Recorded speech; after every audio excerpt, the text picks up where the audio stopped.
Hello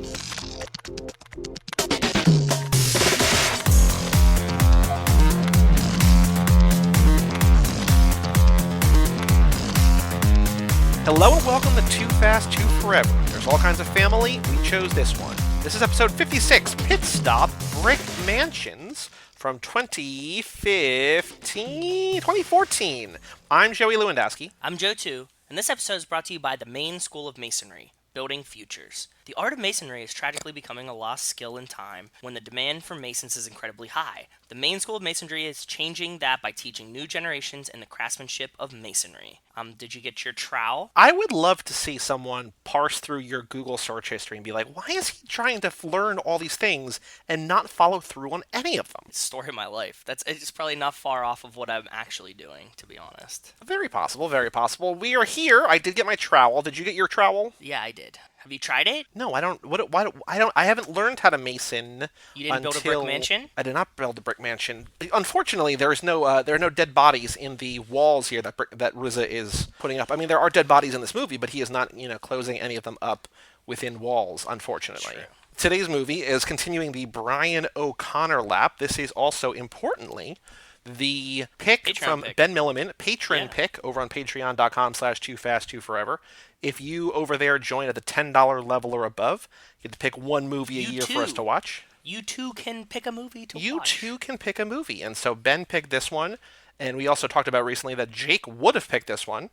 So this is kind of going out to both of them, so thank you both for supporting us over there. We've got a little bit more news about that coming up shortly in the news segment. Before we get there, extracurricular activities. Joe, I know you've had a rather full weekend since we last recorded, so why don't you hit us with that? I actually went back to Pittsburgh this weekend. We went to the Penguins game on Saturday. They played the Oilers and lost in overtime. It was actually a really good game, though. It was only 2-1, but the Penguins had like 50 shots, so it was like very exciting. I somehow managed to get the exact seats that were my season ticket seats, like somebody was selling them. So I got to sit in my old seats, which is incredible to me.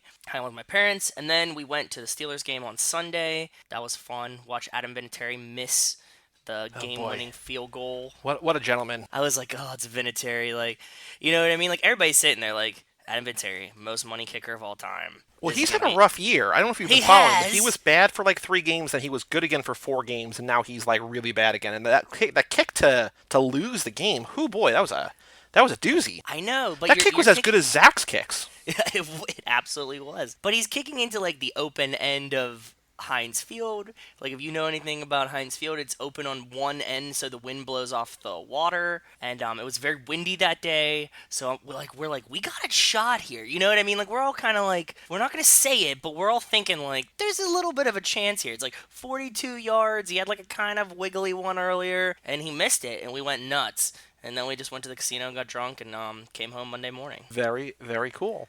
What did I do on Saturday? Oh, I went down to... I just saw the Lighthouse again, which was very exciting. And then I went to hang out with Chris Podcast, past guest of this show. Yes.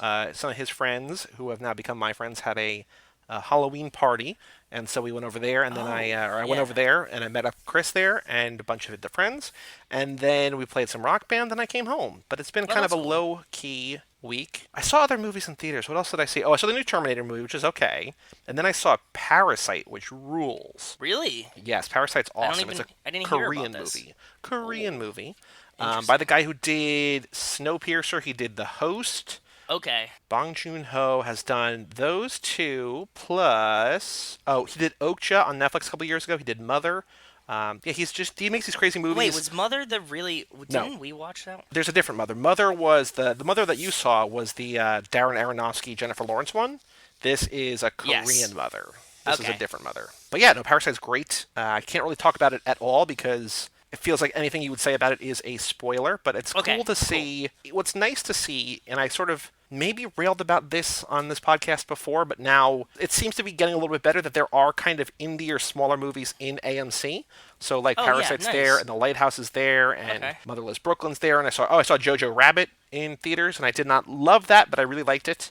But it's cool to see like things that aren't necessarily just the hugest of blockbusters, in our everyday movie theater. Yeah, I think we're going to start to move towards that way. Like, we were on a blockbuster run for a while, and people are getting sick of it, I think. Like, I mean, I'm not that I don't like the Marvel movies, but after the 700th one, like, people are going to be like, okay, can we not get a Well, there's that whole backlash now from like Steven Spielberg. Exactly. Is it Spielberg or like at least Scorsese, and he did a follow-up op-ed in the New York Times, like, let me explain what I meant. And he's not wrong, but it's just like he shouldn't have to say it, but he did, and just oh boy. Put your foot in your mouth and stop. You're not really gonna win anybody over. Anybody that's with you is with you, and anybody that's not is just gonna get angrier. So. Yep. Yeah. And actually, this is a perfect little transition here to announce our next pit stop in 2 weeks. Okay. On November 26th, what is it? We are going to the theater, so we're giving you time to also go to the theater as well. I forgot about this. Go see this. Ford v Ferrari, the new racing movie. So it comes Christian out Bale? Friday. Christian Bale, yes. And who's the other person in it? Matt Damon. Oh, right. Yeah, that's what I thought. Yeah, so it looks interesting. The story, I know the actual story of Ford versus Ferrari. I don't know anything about it. Oh, okay, so I won't spoil anything for you, but it's a really interesting, fun, cool story. And there's been plenty of books, documentaries, all this stuff about Ford wanting to beat Ferrari in Le Mans. That's the whole premise of the thing, all the backstory that goes into it, and these kind of things. And it's really cool, so I can't wait to see the movie because I know the real story, and I'm excited for you to see the movie. I would probably go into it just don't know anything about it. This isn't a story you should research to go see. If you made it this far without knowing anything about it, go into it blind. See how you feel about it. All right, will do. So that comes out Friday the 15th. So as you're listening to this, it comes out this Friday. So we're not going to have the episode out for basically a week and a half after that. So you've got some time. You can basically have 2 weekends to go to the theater to see that. So hopefully you do. But even if you don't, you're going to have the entire intro segment for us to listen to. And you can catch up, whenever you catch up. True, yeah. Also, this is a movie, if you wanted to listen to the episode, like I said, just go read the fucking story about what happened, and then we can talk about the movie. I mean, it's not one that's going to be, super spoily, because you can't really, if you wanted to, you could spoil it right now. You know what the movie's about. So insightful. That's a great point. Thank you. So a couple things. Number one, before we open the mailbag, we picked our next 2 Patreon, our next 2 lap themes. Yes, we did. So laps 6 and 7. It took some deliberation. Yes, but actually less deliberation than I was fearing, I guess. Okay. We kind of settled on what we want to do pretty quickly, which was good. Yeah, we did. So here's the deal. We're not trying to, extort you, blackmail you, dear listener, but we announced on Patreon what the 2 themes are going to be. We're not going to announce what they are on here until the relap recap before the new lap. Yep. So if you want to know what they are, lap 6 and lap 7, so basically all of 2020, you go on Patreon. Even if you pay $1 a month, you can see those over there. You'll get it. Yep. We put them there because specifically we've got Jake, we've got Ben, and we've got Alex at the $10 level. They all get to pick a movie for one of those 2 laps. So we wanted to give them a heads up, let them have time to think about what their movies were, find something that fits the theme, stuff like this. And also it doesn't have to be a movie. It could be a TV show. It could be some kind of activity. There's something just thematically tied to the lap. Anything? Yeah, it doesn't matter. Lap 6 and 7 available to peruse, to browse at toofast2forever.com. And we, like we said, we also added that program an entire lap, an entire theme, an entire lap over there at the $25 a month tier. Yep. But shout out right now to Cassie Wilson, Jake Freer, Ben Milliman, Nick Burris, and Alex Ellenin for supporting us at the $5 a month level or above. Thank you all so very, very much. So now, Joe, unfortunately, we have no email today. And I think this is sort of the ebbs and flows of the weekly show. Sometimes we're going to have, last week we had 6 in 6 days. True. And now we had none. So people are catching up. It's okay. What if no one ever emailed us again? That would be really funny, right? It would feel weird. I think we would just go with it. And we could just get to a point where we'd be like, well, next segment about the news. Yeah. We would just pretend there was never any mailbag. People would be listening. They'd be like, did I always, did they never have emails? Are they just making them up? You joked about that before, I think, right? I have. You've joked about how... we just, we write the emails to ourselves. You just, you just write them to yourself, because I can't see them. So, you could just be reading something that you wrote in different tones all the time, and, It'd be so much work. I love this podcast, but I do not love it that much. You made fake social media for Wells and Jake, and... Oh, boy. And you just talked to me through the fake social media. It would be I don't know who that would be for. Who would that be for? I have no idea. You're just really looking out for my feelings. You're just trying to make sure that I feel good while doing this. You're yeah, people are listening. Here they are. It is wild. I do want to see here. Hold on one second. So what I do want to call out is that we have someone on Twitter, Leo Rubinkowski, who I don't believe has ever emailed in.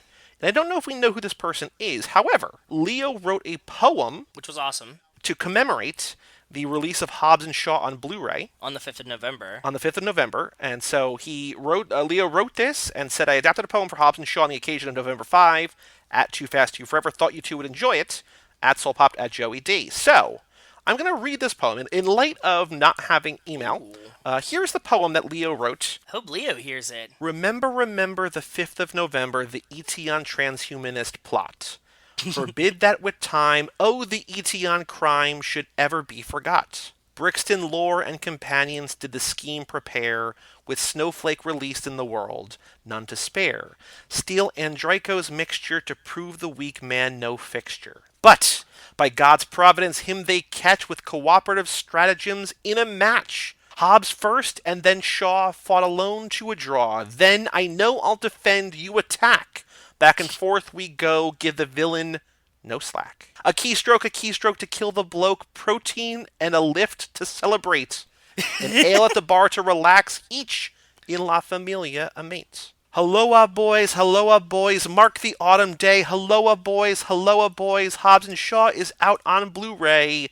Hip hip hooray. Well, thank you, Leo. That was beautiful. A really good poem. I actually really liked it. Yeah, we shared it. We appreciate Leo writing the poem, and we did enjoy it, so thank you for sharing.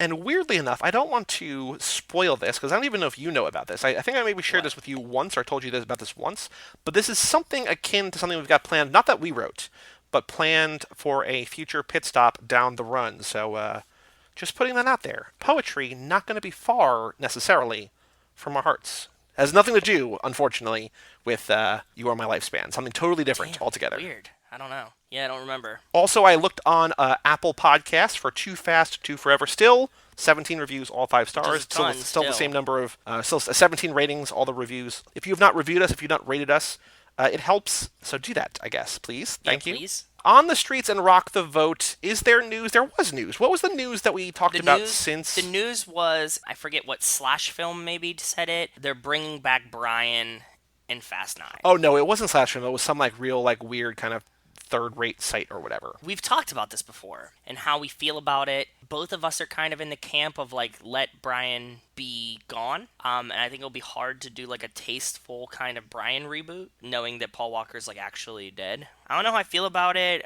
We know that his family said that they wanted Cody to be in the movies and they wanted Brian to stay being in the movies. We have to trust that they have Brian's best interest at heart, right? Yeah, it seems based on everybody who's commenting on our Facebook, on the post on Facebook, is that people seem they think it's real. They either don't want him to come back, or if they're going to come back, just to use Cody, his brother Cody, Paul Walker's brother Cody, to be in there. Mm-hmm. I'm with you, though. I don't know how I feel. I think if it makes sense, I'm not 100% against it, but I also think that he ended in such a great way that I think it's fine to leave as is. You know what I mean? I think so, too. There's such a fine line of this being, tasteful and good. Yeah. That I'm nervous that there's a really big chance that they do a bad job. And I'm just nervous that because that chance is so high that they won't do a good job. That's mainly where all of my nervousness stems from. I just saw a news post today, unrelated to this, but related in several ways, is that James Dean made 3 movies before he died. They're going to make a new James Dean movie and put him back with CGI. It's why? I don't understand why. Stop. I don't know. And these are these things James Dean's not here to ask him, hey, do you want us to CGI you into a movie? Because I think that his wants should be acknowledged, right? We don't know if Paul Walker wanted to be CGI'd into another movie. Do you think this is going to be a question that we need to ask people before they, in their will? You know what I mean? I think we might have to get to a point with, deep fakes and stuff like that, we might have to have actors be don't put me in a movie later. No posthumous movies, There is a movie that I don't know if we've ever picked for Film Club. It definitely feels like a movie I would pick for Film Club. It's called The Congress. Have we talked about the Congress before? No. So The Congress came out in 2013, and I've I sort of incepted it into some of my boss's writing, because he writes about deep fakes and futures and AI and all this different kind of stuff. And The Congress is a movie in which Robin Wright, who is Claire Underwood, also Princess Buttercup from The Princess Bride, plays herself, or a version of herself, and she's an actress, and she's sort of, as she's an older actress, not, she doesn't have as many parts as she once did. She consents to sort of giving up her likeness, and so she goes into this room, this computer. There's cameras all around, and they scan her from all angles, and they have a remote, and they're basically able to create a 3D, 100% lifelike recreation of Robin Wright, and they start making all these different movies with her at different ages because they can de-age and up-age and whatever. And so she's Robin, quote unquote, Robin Wright is in all these movies, but it's not the actress. And I think it's sort of about. I've only seen it once, and it was a while ago, so I don't remember exactly. I remember it gets real weird at the end, like it becomes like an animated movie kind of out of nowhere, which is crazy and weird. No, it's cool though. I think. Okay. It's still the actress, but is she making money? Does she own the rights to her rights? Like, is she? If they're profiting on her likeness, should she be compensated? All that kind of stuff, but like in a more entertaining way. It's kind of fascinating. It was a Draft House Films release. It's a really interesting thought process, and these are all things that we're gonna have to deal with, and the law's gonna have to deal with really soon. Really soon, yep. Because the other thing, like, we were something either that I was reading or that my boss wrote or something, but like if an AI is trained to create a song that sounds like Beyonce, but Beyonce has nothing to do with it, should Beyonce be compensated like in that? If it sounds like Beyonce and it's like the beats of like what normally like the music of what a Beyonce song would normally be, oh God, that's so weird. Should Beyonce get compensated because they're basically aping her, but it's not her. Like she didn't do any work, but they're using her kind of image and likeness and blah blah blah blah blah to put this out into the world. And it's just like, I don't know. I don't have an answer to that, but I also thankfully don't have to have an answer for that. Yeah, I don't know either, and I'm glad that we're not lawyers that have to fight for this, because that's going to be very complicated for a very long time. A couple other really quick news things. David Leitch, who directed Hobbs and Shaw, said Dame Helen Mirren deserves her own Fast and Furious spin-off. True. Very which true. I would like to see. I mean, of course we would watch it. But she's going to be in like all the other ones now. Like I think she's kind of solidified herself in them. She's in 9. We talked about this. Like she got like kind of confirmed for 9 or whatever. So she's pretty much going to be in Hobbs and Shaw and this one. So like I can see them doing a Hattie Helen Mirren kind of spin-off. Like the girls spin-off is like them. Yeah, I can see that. That would work. She's like the leader of the girls spin-off. I think that would be kind of cool. You have an all-female spin-off led by Helen Mirren and Hattie and Letty and Mia and all that stuff. Yeah. Yep. The other news, and this is just I think somebody kind of typed up some bonus features on the Hobbs and Shaw Blu-ray. In the movie, Dwayne Johnson, Hobbs in the Samoan battle bites a guy's face. Dwayne Johnson told the story of how his grandfather, Peter Maivia, bit another wrestler in a legendary story. So here's the quote. My grandfather was a very popular professional wrestler, widely considered the man who put Samoa, on the map. As the story goes, on a wrestling tour in Japan, my grandfather was having dinner with his wrestler friends after the show. They were drinking. My grandfather and this other wrestler have words, and they begin to fight in the restaurant. As they spill out into the street, the wrestler goes to double arm hook my grandfather. My grandfather does the only thing to do. He bites this guy's face, and he winds up biting his eye out. That's in so Hobbs gross. and Shaw, that is an homage to DJ's grandfather. That is so gross and so weird. I don't deal with eyes and knees. I've said this many a times. Like I've seen like lots of surgery things. I've done minor surgery things on things, and like eyes and knees, man, they just freak me out. Did you hear that apparently when Dak Prescott got hit, he thought his eye popped out of his skull? Was it him or Deshaun Watson? Oh, it was Deshaun Watson.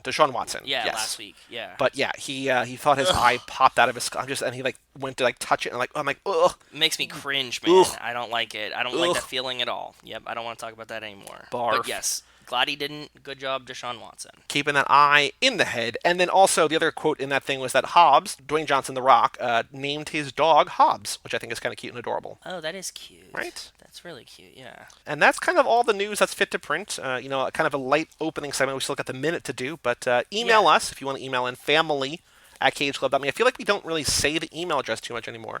But family@cageclub.me. Email in. Leave us a review, rating, 5 stars, You're a new whatever. listener, please. People, we love new listeners, new emailers, too. I feel like if people have started listening recently, we haven't done this in a while because we haven't gotten a new person to send one in a while, but send in your rankings. If you want to rank the 9 movies, True. Send in your order, what your favorite to least favorite, or however you want to rank it. 1 to 9, all 8 movies plus Hobbs and Shaw. Amen. All right, Joe, the Fast and Furious Minute. I named it. This is open to interpretation. There's no dialogue in this again. There's a minor I found minor dialogue. But I named it Dom's Cool Secret.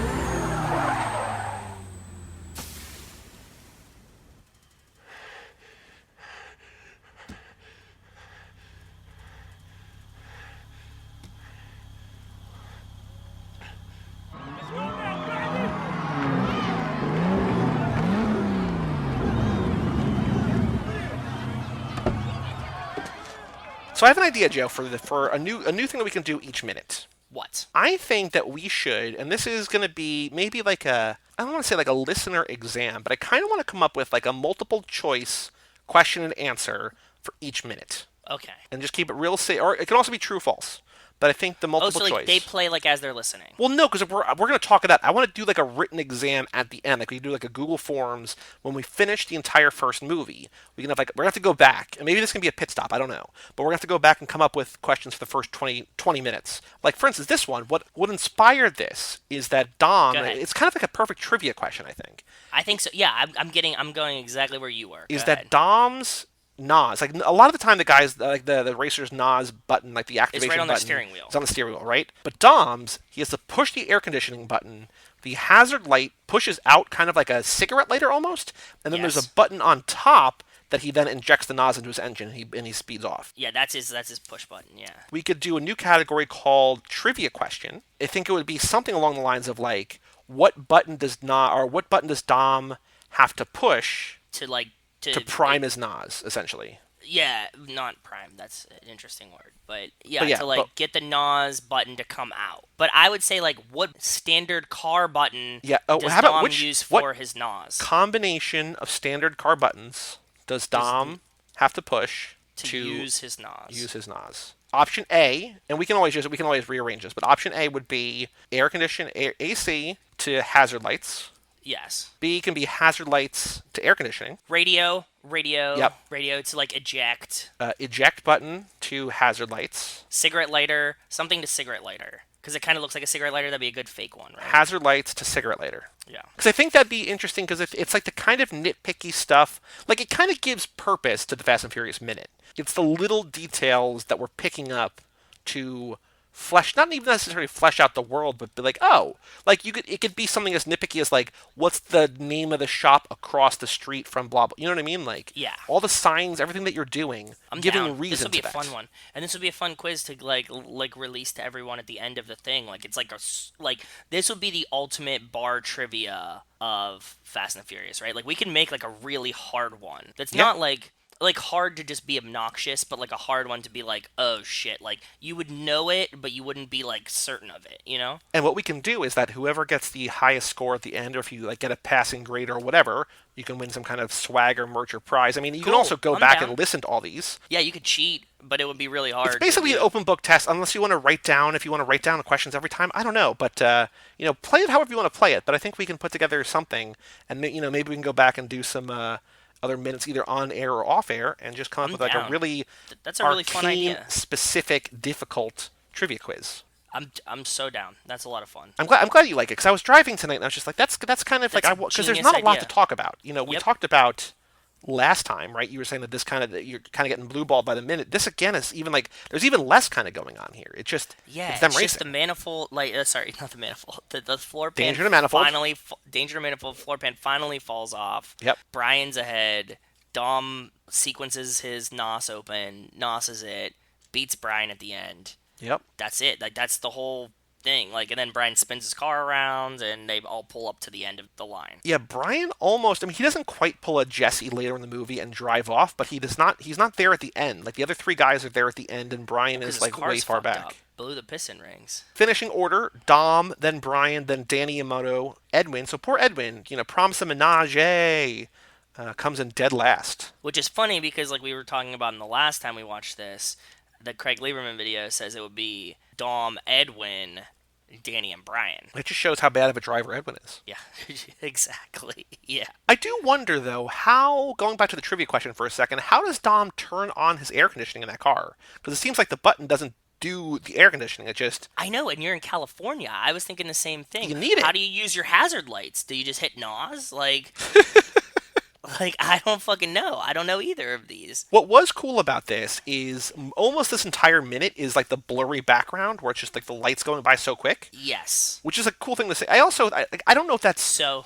I don't know how realistic that is, but it's cool to see. It was cool to see, but watching this chunk in 1 minute pieces repetitively showed me how 90s this movie is.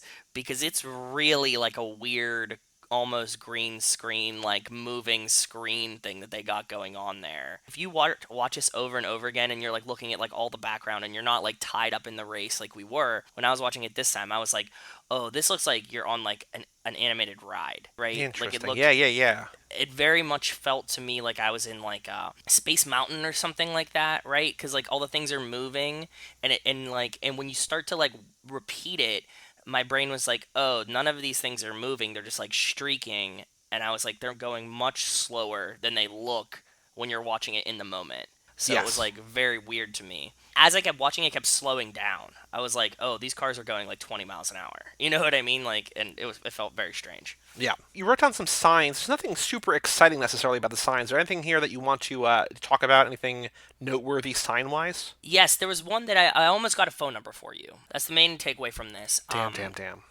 When they're at one point, I think maybe when Dom is about to hit his NOS and they show you like the two cars next to each other, they pass special discount furniture. They have like a shot and you see maybe like when they're pulling up to the end of the line, you know, like when you see like them finishing the race and you see Dom pass then Brian. Yep. They're showing you that shot of the line, right? And across the street is a special discount furniture. It looks like a 5442099. We could probably figure out the area code, but I couldn't make out the number enough to warrant this because like the camera's kind of shaky, right? Because you're watching the race. It's kind of shaky. It's kind of weird.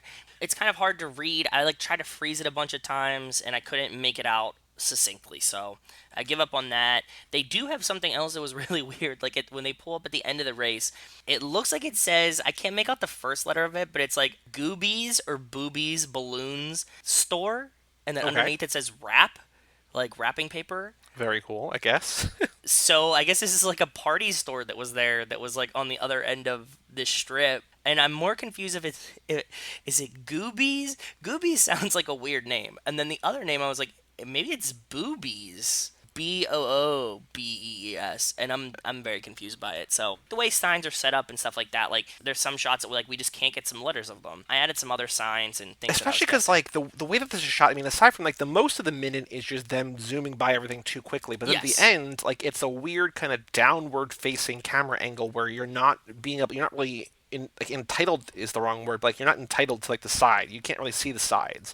Like it's very clearly about this street. It's all at a weird angle and sort of like cut off at the top on either side. It was hard, but that was the best that I could do in this one. Oh, and I also got there's some minor dialogue at the end of it. It's just somebody being like when they pull up to the end, Dom is getting out of his car and somebody in the crowd is like, move, come on, back up, trying to let Dom get out of his, like, don't swarm Dom. But we don't know who it is, like, you know, it's just like some random crowd goer. These are kind of like the whispers we heard like before the race. Remember, we were hearing people talking I was hearing people talking in the background. You know what I'm most excited about with this minute is that maybe the next minute is going to finally be Dude, I Almost Had You. It is. I don't know if it's going to be the entire thing though. Like it's going to be half of it. We're gonna get the first half of it, and I think the second half is gonna be Jesse walks up. Or actually, you know what? I think that there might be 1 minute in between. Like it might be Dude, I Almost Had You, and then Jesse's gonna like walk up, and Dom looks at the engine, and it's gonna like stop there. That's my guess. Yeah, maybe. I made another 25 minutes in the audio and the video files this weekend. Like I cut down the digital copy into 25 more minutes.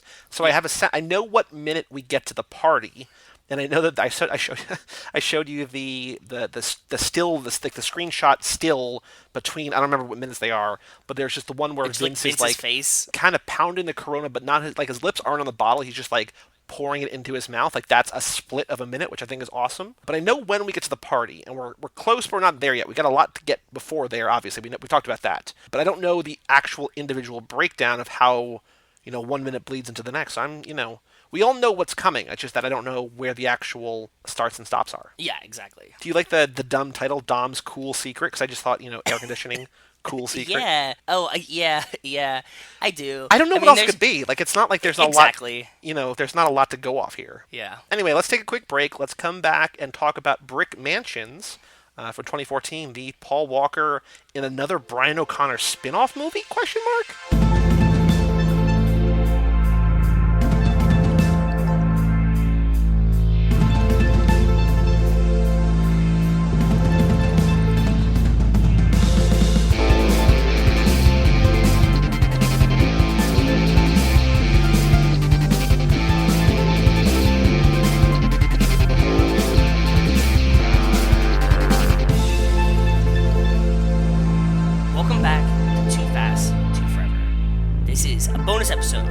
episode number 56. Pit Stop. 56. Pit Stop.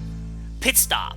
This episode is brought to you by Maine School of Masonry, the country's only private nonprofit masonry school that opened its doors in 2005. Since then, hundreds of students have learned the fundamentals of laying brick and stonework. Brick masons. Very, very cool. Brick mansions. Sorry, I said masons because of masonry, but it's close enough. Brick masons and brick mansions. It's both right. Okay. So Brick Mansions from 2014. This is a movie that I saw in theaters, and I'm going to be upfront here. When Ben picked this, I thought it was a good pick because it's a later day. It's Paul Walker's final movie that he fully completed.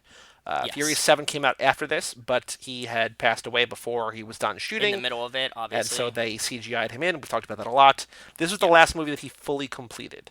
And I remembered not liking it in theaters. Like, I remember thinking parts were cool. How? I don't know. But now, so I was a little bit worried to watch it. And then this time I was just like, oh, this is cool. Like, I don't know. It's not great, but it's good and it's a lot of fun. This is what I say. It's very really like a Brian O'Connor spin-off movie. It absolutely is. So I said this to you. I watched it today, and I said this movie had no reason to be as fun as it was. Yep. I don't know how they made it. Like you said, it's not great, but it was like such a fun, goofy action movie. This movie fits so perfectly between the second movie and the fourth movie. It's like this is what Brian was doing during Tokyo Drift, essentially. So what I love about this movie is that he is a cop. We knew he was an undercover cop. He also, once again, by the end of this, quits being a cop. Like, he can't not quit being a cop.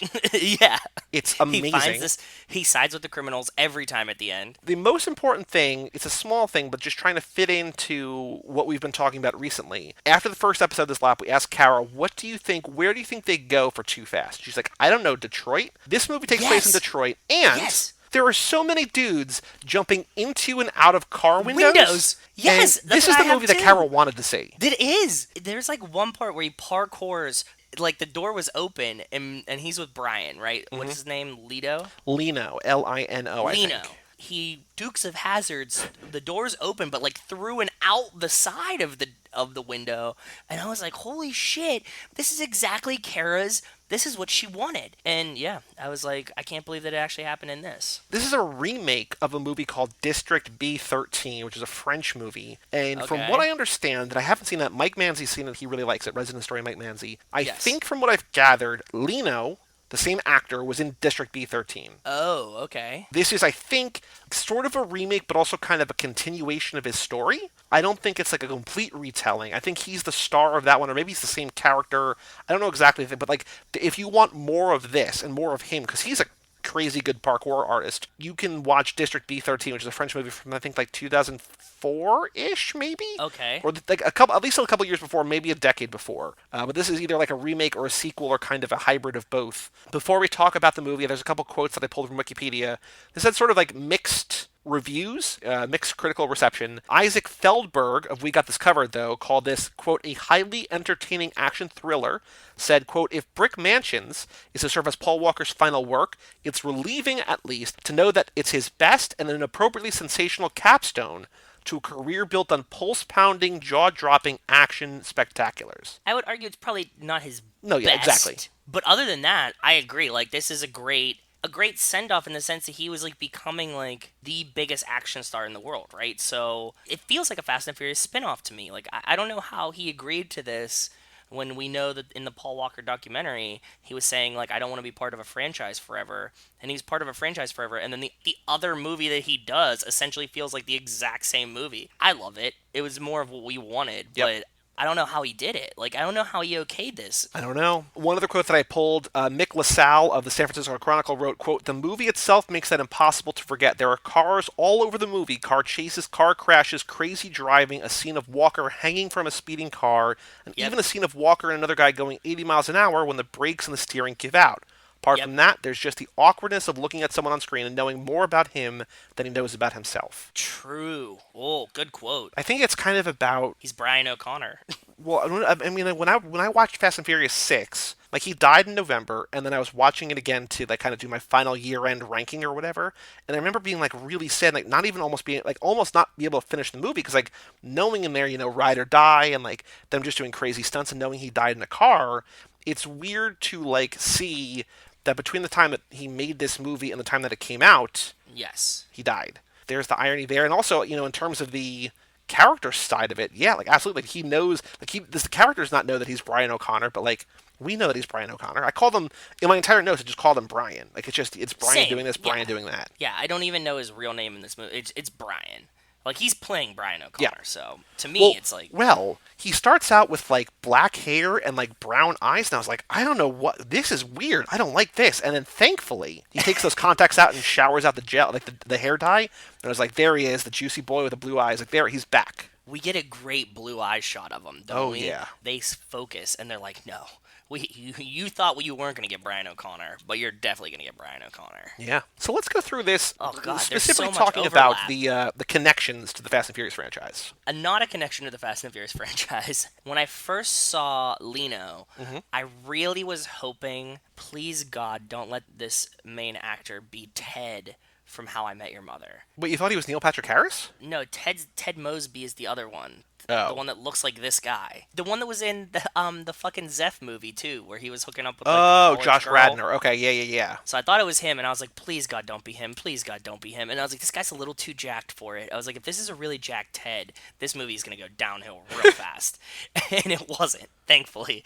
I was like, oof. And then Paul Walker's not in like the first 10 minutes of this movie. Yep. So I was like, oh, I don't know where the fuck we're going with this. This movie also, to set up the premise, so this movie is about, in Detroit, in the year 2018, the distant future of 2018, they have basically built Amsterdam. It had so much Wire references to me. This was like the towers. Yeah, exactly. Season 3 or Season 4 of The Wire, Amsterdam, where they basically let crime run amok. It's also like the movie Dread, which I just rewatched. Things have kind of gone to shame, to ruin, to just fallen apart in different places, so they sort of gather all of the less desirable elements, and they literally in this movie put up walls around what they call brick mansions, which is like this big building. And RZA is kind of the de facto mayor, and he's also like the drug kingpin.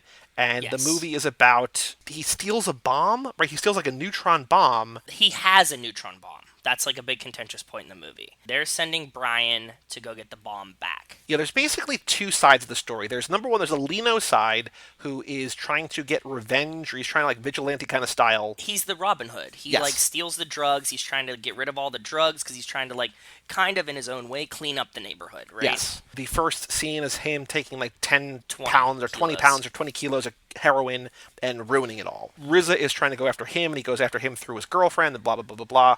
Meanwhile, they're sending Brian in. And again, like, this is a kind of like a Brian and Roman situation, where it's Brian and Lino, like, the only person you can do this with is a fellow convict. It's like, what? Like, this is literally Too Fast, Too Furious. I know. And they're like, the guy that we're going to give you to do it is like, the guy to be your eyes is going to be a criminal that like lived there forever. And Brian's reaction is so the same exact reaction from 2. Like, I was ready for him to ask Lino if he knew what would be a better engine for his Skyline, a Gallo 12 or a Gallo 24. Like, his like first reaction's like, really, this guy? And you're like, go ahead, test him. Like, I just wanted him to give him a question that was like just like that. Yeah, it's amazing how similar, and I don't know if it's like because there's references in here, like RZA at one point literally says we ride or die. Like, there's stuff in here, and like there's another thing like where they're running through and there's like a Wu-Tang poster in the background. At one point, RZA says, up in here, cash rules everything around me. You know that one, right? It's like, well, okay. So, like, this movie is, like, winking at the audience a little bit, but I also feel like it's not explicitly, like, let's remake another Fast and Furious movie. It's kind of just like, here's what we're going to do, and it just so happens that everything that we're seeing, we're picking up on these, like, similarities. Yes, I think so, and I think that that's part of the charm of the movie, right? Like, that's one of the reasons why I liked it so much. If it was trying to be, like, super out there and, like, original, it wouldn't have been as much fun for me as a viewer. Yeah, Brian and Roman, essentially, Brian and Lino go in to take out the neutron bomb. Lino's trying to save his girlfriend, who RZA has captured. In the end, or sort of as they get there, they stop the bomb from going off. They realize that the bomb they were not sent in to disarm the bomb, but to have the bomb to detonate right there, because the stupidest thing is that the disarm code is the zip code that they're going to blow it up, and that's brick mansions. And so then, like, what feels like the end of the movie is like an hour 5 or an hour 10 into this movie. I'm like, I don't remember where this goes. They then take the bomb to City Hall and to the mayor. Everybody from Brick Mansions follows them in there. Yeah. And it's Brian and Lino and RZA and like RZA's main bodyguard. And they all burst into the mayor's office. And then there's a guy on the rooftop across the street, like, filming this and recording it. They want the mayor to put the code in that he gave them to disarm it. They're like, "Fucking do it then," and he's like, "I can't. We got it." But he's also And talking they're about like the cesspool of brick mansions. yeah, it would be like as crazy as like somebody saying like Baltimore's like a shithole of a city. Like you would never say that. yeah. Especially not if you're like the presidents. president. Yeah, exactly. Then, the mayor gets kicked out. They knock down the walls of brick mansions. RZA, I guess, starts running for mayor of Detroit. And Brian is kind of the sheriff. Like, they call him sheriff. Like, he just kind of, polices everything. Yeah. And he's not, like, police, but he's police. He is. The best part about the end to me was like, how did we just forgive the RZA for being like a long time murderer drug dealer? Well, because he says, I've done a lot of bad things, but I never tried to kill your dad. And Brian's like, all right, I buy it. No, I mean, like, how did the city of Detroit like let him run for mayor as a criminal? I mean, don't answer that question honestly, because yeah, I know. But I'm saying, like, how did somebody that has like an extensive criminal past run for election? Everybody's like, got my vote. I don't know, man. I do not know. I was also sort of comparing RZA to Carter Verone, kind of in the like he's not so explicitly a drug dealer, but he is a Carter Verone. And also the parkour, he was reminding me of Fast Five with the favelas, where they're running from rooftop to rooftop. It also 4 with Dom hanging the guy out the window. Yeah. It was so much more reminiscent of 4 for me, because in 4, that's when we see Brian first become the FBI agent. Brian's kind of new, and Brian does that whole parkour scene through the whole first part of 4, and we just watched 4. I was like, oh my god, like there's so many similarities. Another similarity that I caught, he goes to his grandfather, right? Like his grandfather's kind of like a mini through line throughout the movie. And when he goes and first meets his grandfather, he's like, he just caught like the first bad guy. Like we get introduced to Brian, and he's like catching like, what's his name, like Carlos the Greek or whatever. He's like, I only got one left, Grandpap. Like, I'm gonna go get like the RZA. He's like, no, you'll never stop. And he's like, one last job. And I was like, one last job is like the whole theme of Fast and Furious. Like, they're always doing one last job. Yeah. It's like one last job and then come back to you, family. That was like the whole thing. I was like, oh, this is so perfect. Another thing that I found early on was that there's a scene where Brian has like his entire kind of Pepe Sylvia sort of map on his wall of like different people's pictures and maps and like string going from thing to thing, and he's there and he's like trying to piece out who's going, and then there's this beautiful woman from behind, she's like basically like, come back to bed. He's like, I'm working. And it's just like, even here, like he's, again, it's sort of, this is a little bit Brian, but also kind of a little bit of Hobbs, like, not now, woman, like I'm working here. And just, he's got that Fast and Furious, the work, the job is more important than, I mean, family above all, but like, she's obviously not family. She just kind of, whatever. She's like, she's there for the night. A lady of the night, she is. Brian also speaks Chinese in this, which for a little bit, which is kind of cool. Like, surprisingly, he just, totally drops a couple lines of Chinese. Did you think at any point the woman that left his apartment was Lino's girlfriend, and they were both vying for the same woman's affection? Oh, I don't know. I also got a sense in the middle that like Lino and his girlfriend had broken up, right? Like they say that, I think, right? And then yes, that's what I was saying. So like it was like, oh, Lino still loves her, but he got her out, and she lives in the city with Brian now.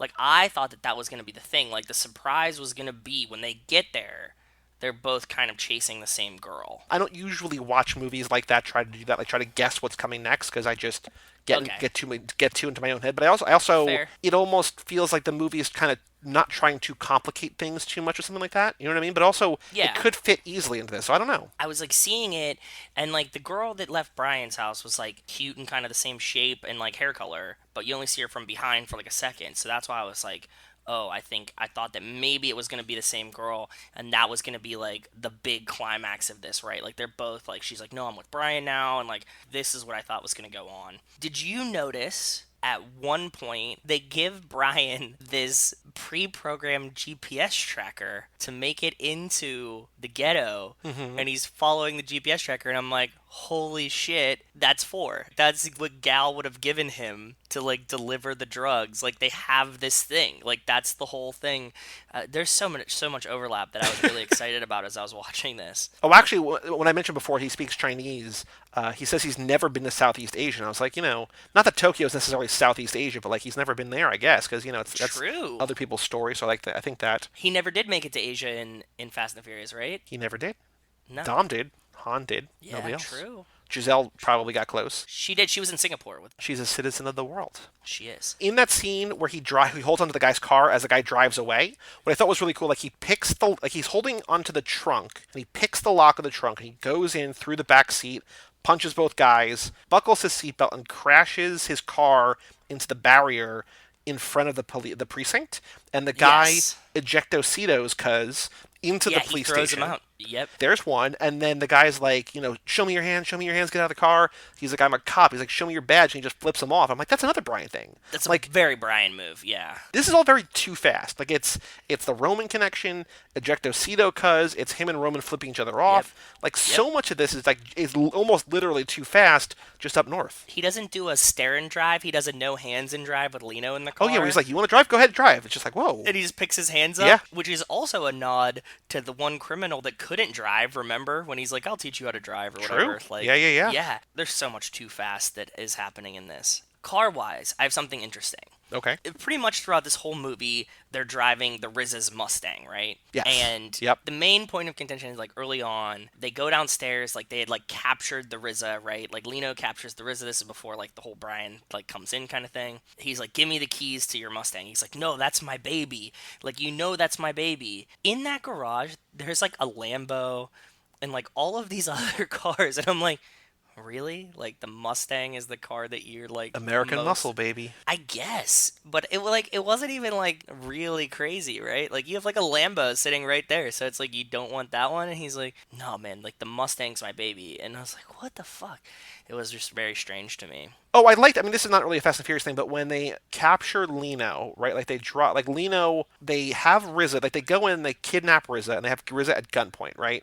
It's Yes. Lino and his girlfriend, Yes. and they bring him to Right the before what I was just saying. the military Yeah. police, right? It turns out that they're all on RZA's payroll, and they arrest Lino right there, and then RZA takes the girl away with them.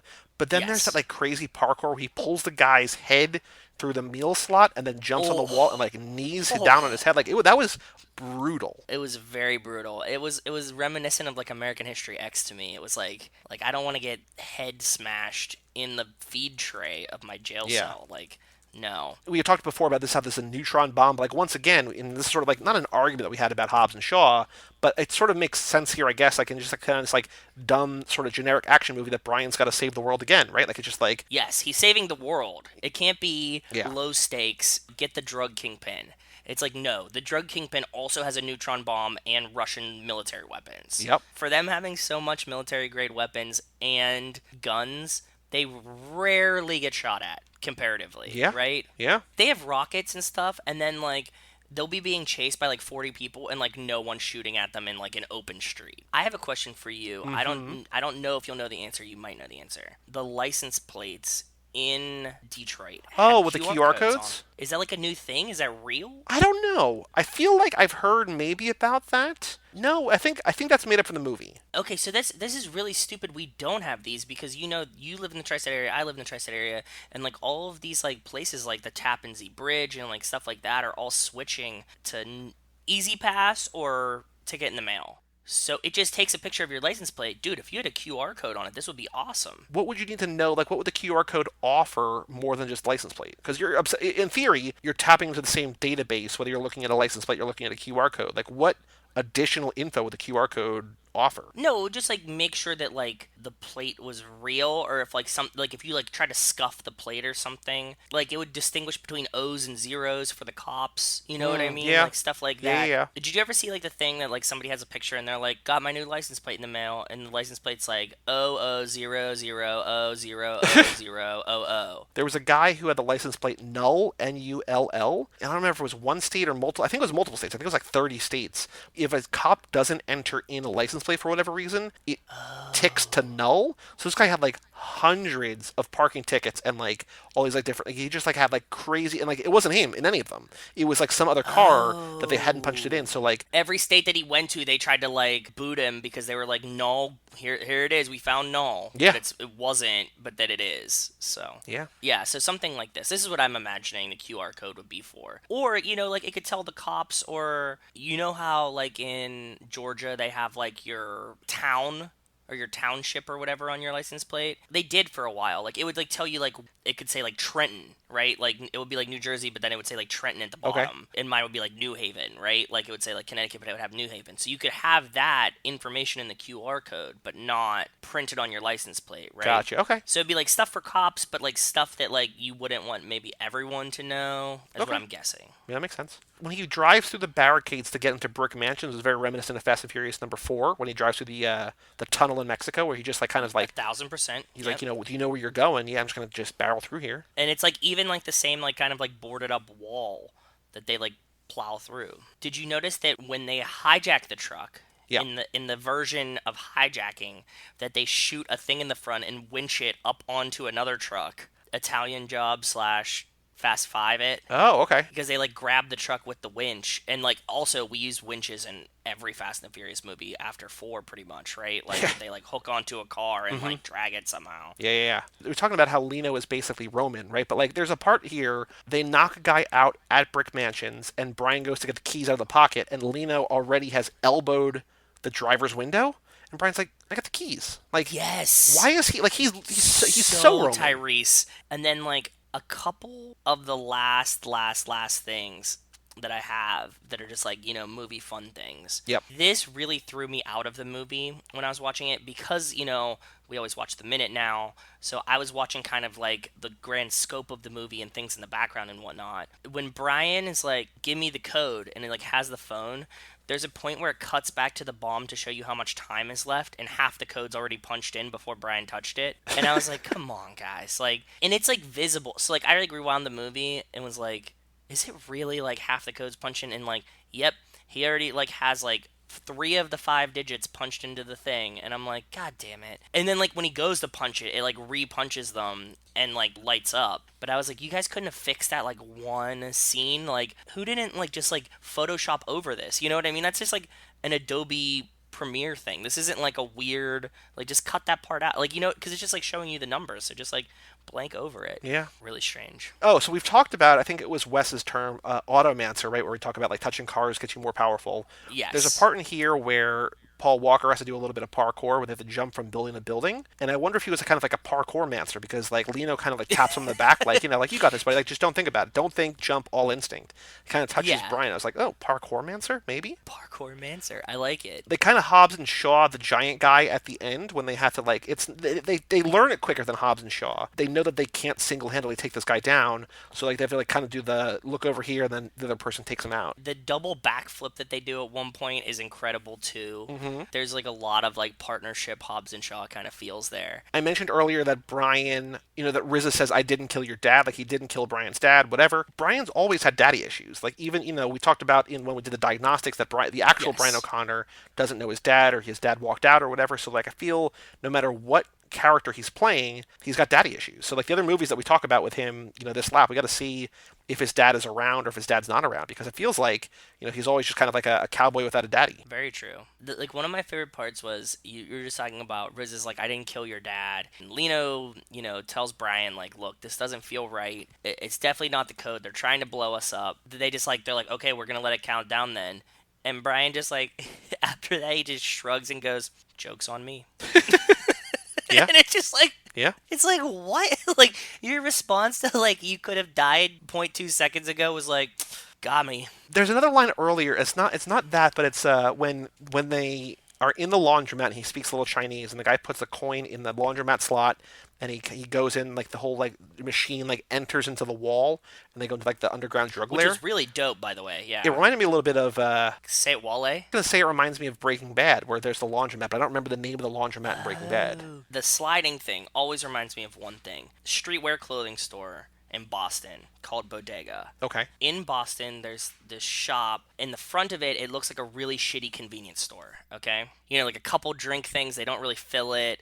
There's like some top ramen on the shelves, but it's like generally pretty shitty. So we went there because we were like looking for the streetwear store. We were actually at Karmaloop, and Karmaloop had a real store. Now it's like just an online store. We're like, yo, is there like another shop around here like this? And this dude's like, Bodega's like the dopest shop around. Like, go there. So we walk up and we're like looking, and like we have the address. This is like before like you could get like really get GPS on your phone. So like we had like the address, and we're like, okay, like this is the address of this thing called Bodega, but like there's only the shitty convenience store here. Like, we know that that's a bodega, but like this isn't a clothing store. So we're like, did this guy like take us to like somewhere weird or something? Yeah. We walk up to the guy at the counter, and he's on a MacBook Pro, like a brand new one, in Okay. this really shitty convenience store. And we're like, oh, this is so weird. And we're like, do you know where this clothing store is? He's like, what?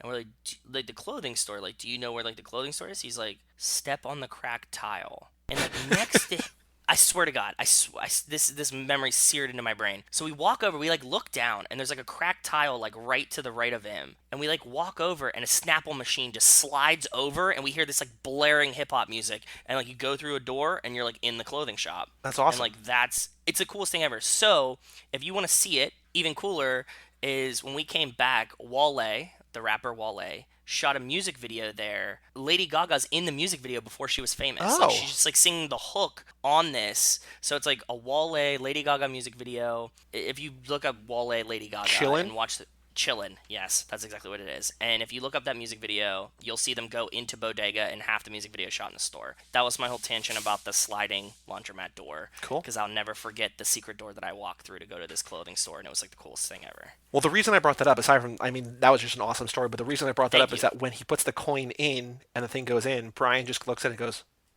cool. Like, but like, it's in it, like, I wrote down, like, cool, but like, it's in a cool way. It's just like a cool. It's like the South Park, like, nice. So this movie was written by Luc Besson, who wrote and directed, or directed, made whatever. Leon the Professional. He did Lucy. Oh, nice. He did Valerian. He had some part to do. I don't know if he wrote the sequels or not, but he has writing credits on them in the Transporter trilogy, in the Taken trilogy. He did The Fifth Element. I love he Taken. did Anna. He did Lockout. Like, this guy has made a ton of great stuff. So when I saw that in the closing credits, I was like, oh, no wonder it was like cool, like a nice, a good action movie, because like this guy knows how to craft that kind of thing. Yes. The one last thing, there's a great quote in this movie that I really liked. And the grandfather is talking to Brian, and he looks at Brian and he goes, revenge and justice are not the same thing. And I was like, holy shit, that's really awesome. And also, you know, Fast and Furious adjacent. We're always trying to get either revenge or justice, and they sometimes like overlap, like people are treating them the same, but they're not. They're definitely different things. So I was like, very nice quote. You said you liked this movie. I really enjoyed this movie. I think Ben made a great pick. I was very surprised. As I've said a million times over, I'm not really an action movie kind of guy. This one just hit all the right notes for me, and I was very excited about it. It was very cool. I looked up while we were talking. The movie had a $28 million budget. That's not much. Made $20 million domestically, made 68 total worldwide, so not a huge hit. Damn. But it made a little bit of money, even if you double that for the marketing and stuff. Kind of mixed reviews, but it was cool. If you have not seen this one, go watch it. I don't think it's available to stream for free anywhere. You got to pay a couple bucks to watch it, but it's worth it. Like, but it was a cool great. movie. Highly recommended. It's like such a fun, like, nighttime movie. This would be like a great, like, you know, right after dinner you watch something very simple. You don't have to think too hard on it. And it's short. Like Fast and it's so short. This was an hour and 20 out the door, right? 125 maybe. And like I was saying before, like it feels like it's over like an hour 5, hour 10 in. Then they go to City Hall or whatever, Town Hall, and wrap it up. Yeah, it's breezy. It is, but it feels right. It doesn't feel like it's rushed. It doesn't feel like they had to stretch it out at all. There's no like big gaps in it. You know what I mean? They're not adding fluff to it to like make it last longer. Like it feels like the right amount of movie, and it was comforting. I liked it. Yeah, for sure. So next week we're going to be talking about Fast 5, continuing with Kara in the driving school lap. We are going down to Rio de Janeiro, Christ the Redeemer statue, and podcast from down there. Then, like we said, in 2 weeks we're going to be talking about Ford v Ferrari. So you got 2 weekends to go see that. Go, let us know what you think of it. Christian Bale, Matt Damon, Ford v Ferrari, and I'm looking forward to that one. That's same. I'm excited for it. It's going to be fun. I'm excited to hear your take on it. They picked really great actors for it, right? Like I like Christian Bale and Matt Damon. I think you do too, right? Yeah, I do. Absolutely. Have they been in things together? Like it feels like they should have been. You know what I mean? Like I was going to say The Big Short, but that's Goss and Christian Bale. You're right. They do feel like they would have been in a movie like The Big Short, though, don't they? And it feels like, Christian Bale is sort of like he's not in the Ocean's movies, but it feels like he could have been. Like it's like they all kind of exist. They float around in the same kind of space. Yeah, exactly. I'm also excited because we're not going to reveal them until the week the pit stop before, but every other Paul Walker movie that we're watching this lap, I have not seen yet. So I think I'm excited to see the next handful of movies that we're doing for this lap because they're all new to me, and I'm looking forward to all of them. I thought you had seen one. I thought that one of the ones you were talking about you had seen. You saw one. Your pick you've seen that you've been trying to get me to see forever, but I have not seen it. Oh God. Okay. Wow. But yeah, Really? everything's new to me. Yeah. I think so. I can say that we're doing 3 more Paul Walker movies. We're doing 4. Like I think it's kind of like going to be like a rough-ish rule of thumb. In a lap about an actor, we're probably going to do about 4 of their movies, 4 or 5, like in that about half the episodes. Yeah.